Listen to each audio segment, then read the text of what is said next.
It's a process. I give it time and it give me back progress. Now I'm just trying to be honest and profit off of cutting through all the nonsense. Sick of the straw man, go all in, man, they can never stay on topic.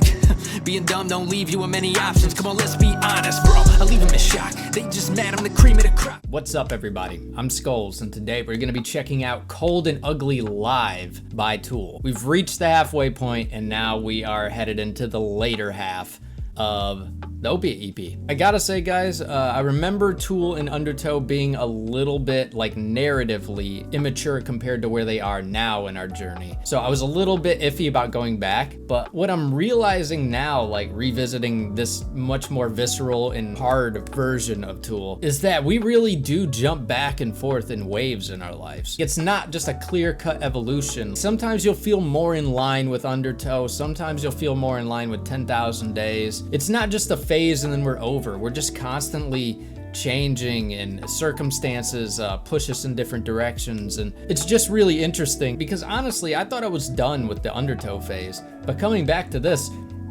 clearly I'm not, because I'm enjoying the hell out of this. But what really has me excited about this song is that it's the first live song on the album. I'm guessing the recording was completely serviceable, otherwise it wouldn't be on the album with a bunch of other songs that were professionally recorded. Otherwise that would be kind of jarring, but it's an EP too, so we'll see what happens. But other than that, if you're new here, consider hitting the like button, the subscribe button, the notification bell. Helps the channel grow, helps the video reach more people, and I appreciate it a lot. Cold and Ugly, you're up.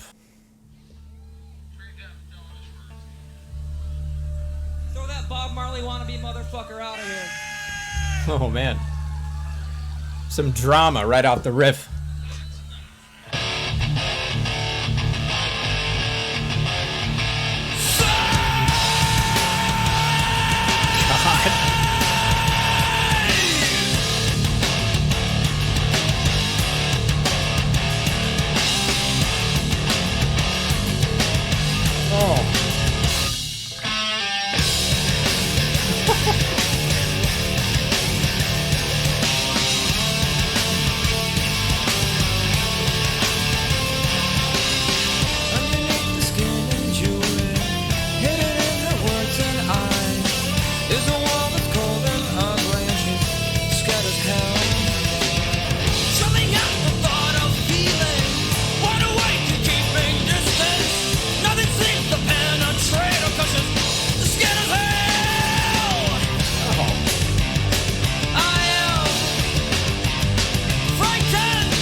Yo, they're so good live. Even back then, they were so polished. This sounds just like how they sound on the rest of the EP. Of course, the mix is a little bit different, but the mix is great for a live performance. And it seems like they really focused on the energy at the beginning, because the lyrics aren't too dense, really. Like, they're definitely ambiguous, but the overall meaning and themes are just easier to latch onto. But the energy is a nice trade-off with that, because their later work gets way more complicated, much more intricate, much more psychological. But there's multiple sides to us, and we're wrestling with ourselves all the time, and that's fine. That's why their evolution works so well, because you could jump back to albums, jump forward to albums, and it just all makes sense.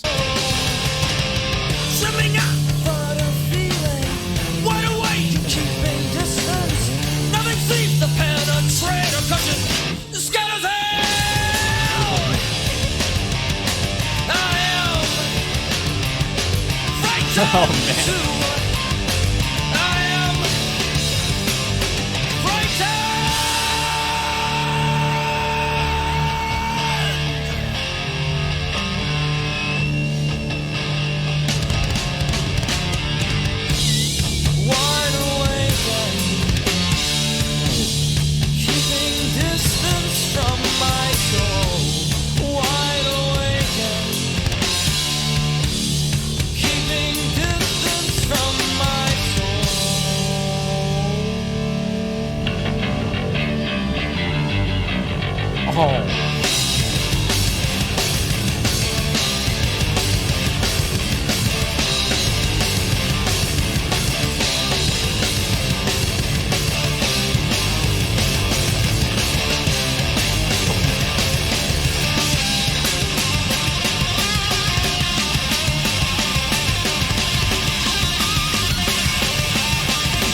I feel like Adam is bringing a bit more this album than he did with Undertow. Like, he's showing off a little bit. But yo, Danny is always showing off. Like, he just went nuts. I wonder how many times I've actually said Danny's gone nuts. Like, it's gotta be crazy. Like, Bart Simpson could write that on the chalkboard over and over again, and he would never write it enough times to catch up to me. And I always love hearing Maynard live. He just had it all right out the gate. I mean, like, this is their EP, their first EP, and they're this polished. That's nuts. And that's why, I mean, just some people are born with just insane talent right out the gate, and it's not fair. But damn, am I glad it's not fair.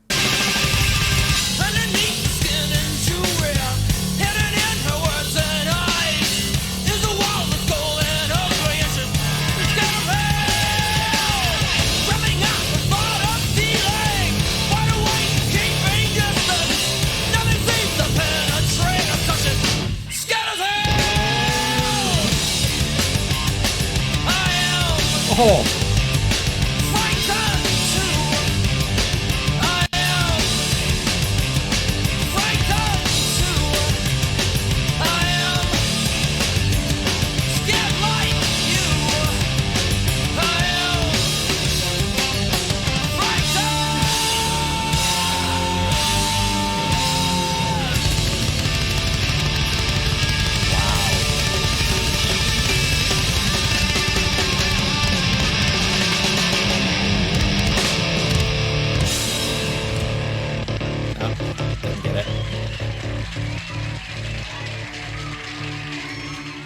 I got too confident and tried to end with Danny there and completely messed it up. I should know better by now.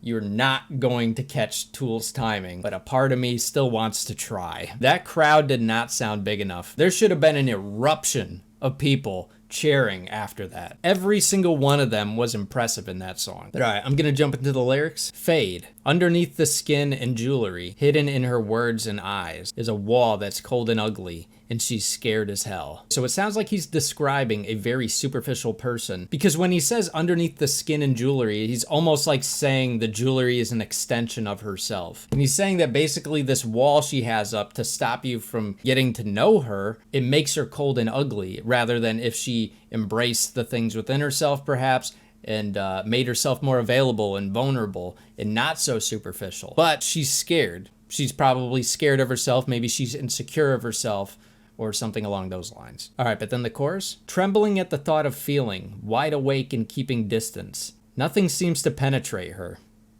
'cause she's scared as hell. I'm frightened too. Oh no. All right, so when you say a word like penetrate, it's going to make you think that there is a sexual innuendo involved. Tool is known for that, especially in their earlier work. So I could be wrong, but I'm still thinking that she is someone who has guarded herself. Perhaps she's materialistic as a defense mechanism. Then the bridge, wide awake and keeping distance from my soul. I'm starting to think now that this is about him meeting up with like a hooker. I mean, she's superficial, she's dressed up to look nice perhaps with her jewelry. And then when Maynard says, I'm frightened too, it's almost like he's seeing himself in her. And he's realizing that this is a form of escapism, like you're running away from something, maybe a trauma or something like that. But then the rest of the lyrics, they're basically repeating things that have already been said, so I'm not going to read the rest of them. But it definitely seems like two afraid people are coming together for some kind of exchange. And then when he uses a word like penetrate, it seems sexual. I'm not sure, guys. I think this was probably the hardest song lyrically so far on the EP. But all right, guys, that's where I'm gonna end the video. I appreciate you stopping in and hanging out with me. If you haven't already, make sure you hit the like button, the subscribe button, the notification bell. Helps the channel grow, helps the video reach more people, and I appreciate it a lot. And wherever you are, I love you. I hope you're having a good day. And as always, I look forward to the next one. Peace.